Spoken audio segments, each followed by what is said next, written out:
30 de abril de 1945. Adolf Hitler no estaba huyendo, estaba esperando. Berlín se desmorona encima de él mientras el sonido de los bombardeos ya no es lejano, sino constante, insoportable. Cada explosión acerca el final unos metros más. Bajo tierra, en su búnker, el hombre que prometió un imperio de 1000 años apenas puede sostener la ilusión de control. Los mapas siguen sobre la mesa, pero ya no representan la realidad. Sus generales llegan con informes incompletos, evasivos, algunos directamente mienten para evitar su ira. Otros simplemente ya no responden. Las líneas de comunicación se rompen una tras una, sus aliados desaparecen, las traiciones se acumulan en silencio. Aún así, insiste, da órdenes a ejércitos que ya no existen, habla de contraataques imposibles, se aferra a una guerra que ya terminó, aunque nadie se atreve a decírselo de frente.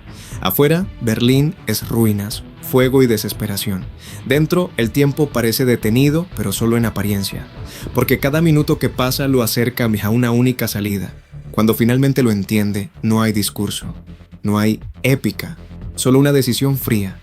No habrá captura, no habrá juicio, no habrá humillación pública, solo silencio. El disparo es seco, rápido, y con él no solo cae un hombre, cae una de las maquinarias de poder más destructivas que haya existido. Pero no todos eligieron desaparecer en silencio. 28 de abril de 1945. Benito Mussolini creyó hasta el final que aún podía escapar del destino que ya lo estaba alcanzando. Italia se desmorona políticamente, las lealtades cambian de bando. Y el fascismo, que alguna vez movilizó multitudes, ahora es un peso que nadie quiere cargar. Mussolini intenta huir, se disfraza, se mezcla entre soldados alemanes, se esconde en un convoy que avanza con la esperanza de cruzar la frontera. Pero el problema del poder absoluto es que deja demasiadas huellas, demasiados enemigos, demasiada memoria. Lo reconocen, lo detienen, y en ese momento todo cambia. Ya no hay protección, ni discursos desde balcones, ni masas coreando su nombre. Solo incertidumbre y una sentencia que llega sin formalidades. La ejecución es rápida, casi improvisada, pero lo que viene después es lo verdaderamente simbólico. Su cuerpo es llevado a una plaza. La multitud se acerca, lo golpean, lo insultan, lo exhiben, lo cuelgan. El líder que dominó con propaganda y fuerza termina convertido en objeto de la furia colectiva. El miedo desaparece, y en su lugar queda algo mucho más peligroso, el resentimiento acumulado. Y en otro continente, décadas después, la historia se repite con otra cara. 20 de octubre de 2011. Muammar Gaddafi no se imaginaba escondido, respirando polvo, intentando pasar desapercibido. Durante más de 4 décadas construyó una imagen de líder indestructible, controlaba cada rincón del país.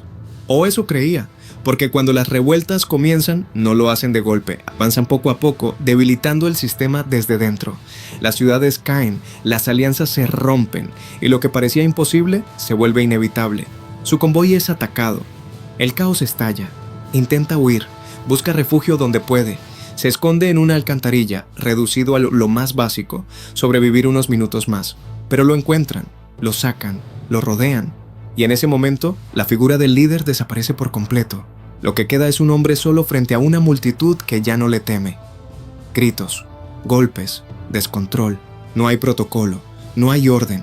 Su final no es limpio, es violento, caótico, desbordado, y esa crudeza lo convierte en algo más que una muerte, lo convierte en un mensaje.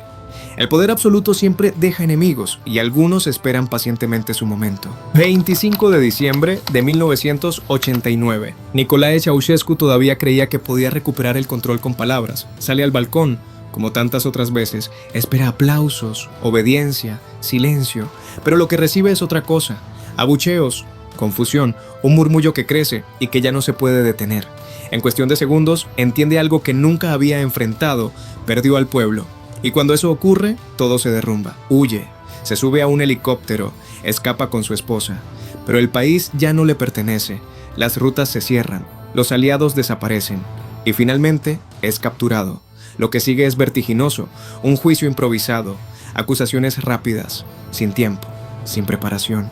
El veredicto llega casi de inmediato y la ejecución también. Los disparos resuenan como el cierre abrupto de una era que parecía inamovible, hasta que dejó de serlo en cuestión de horas.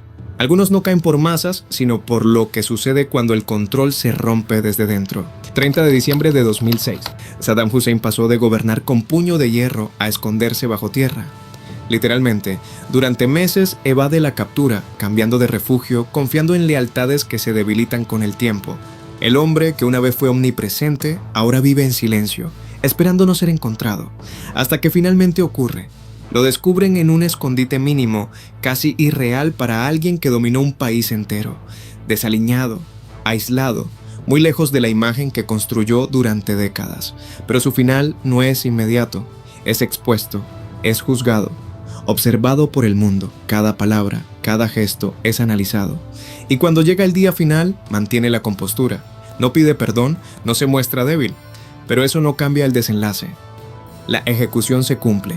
Y con ella se cierra un capítulo largo, tenso, donde el poder no desapareció de golpe, sino que fue desmontado pieza por pieza. Y luego están los que ni siquiera ven venir el final. 30 de mayo de 1961. Rafael Trujillo creía haber eliminado cualquier amenaza antes de que pudiera existir. Su sistema de vigilancia era tan estricto que parecía imposible que algo se moviera sin que él lo supiera. Durante años controló todo. Decisiones, personas, destinos, pero incluso el control más absoluto tiene puntos ciegos, y esos puntos son suficientes. Una noche, como tantas otras, se desplaza por carretera, sin sospechar que esta vez es diferente, que alguien ya decidió actuar. Su vehículo es interceptado. Todo ocurre en segundos, no hay sin negociación, no hay escape, los disparos rompen la oscuridad. Y el hombre que construyó un régimen basado en anticiparse a todo, muere sin haber visto venir su propio final. Porque a veces el peligro no viene de afuera, sino del entorno que tú mismo creaste. 5 de marzo de 1953, Joseph Stalin no muere en una plaza, ni en una ejecución pública.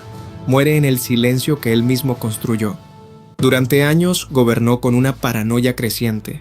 Nadie estaba a salvo, ni siquiera sus aliados más cercanos. Cualquier error podía ser fatal, cualquier sospecha suficiente, y ese ambiente transforma todo, incluso los momentos críticos.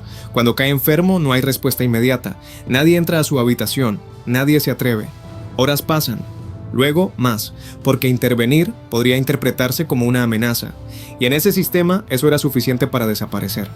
Cuando finalmente alguien actúa, el daño ya es irreversible. El hombre más temido de la Unión Soviética pasa sus últimas horas rodeado de miedo, pero no el suyo, el de quienes no se atrevieron a ayudarlo. 15 de abril de 1998. Y en el otro extremo del mundo, Pol Pot no enfrenta multitudes ni ejecuciones públicas. Su final es distinto, pero igual de revelador. Tras años de un régimen brutal, pierde el poder y se retira a la selva. Aislado, rodeado de sus propios hombres, pero sin la autoridad de antes. El control se diluye lentamente, ya no hay estructura, ya no hay obediencia absoluta. Finalmente, incluso los suyos lo detienen. Es juzgado internamente, limitado, silenciado. Muere poco después, lejos de todo, sin cámaras, sin multitudes, sin poder. El hombre que alguna vez impuso uno de los sistemas más extremos termina reducido a la irrelevancia. Y así, uno tras otro, los nombres que dominaron países enteros terminaron igual cayendo. Algunos en silencio, otros en medio del caos. Algunos enfrentando a sus enemigos, otros abandonados por los suyos. Pero todos con algo en común, el poder que parecía eterno nunca lo fue. Porque no importa cuánto controles, cuánto impongas, cuánto te teman, siempre hay un punto en el que todo se rompe. Y cuando eso pasa, no hay regreso. Si llegaste hasta aquí, ya entendiste cómo termina realmente el poder cuando no tiene límites. Suscríbete para más historias como esta, cuéntame en los comentarios qué otro personaje te gustaría ver, y entra ahora al video que tienes en pantalla, porque lo que viene es aún más oscuro.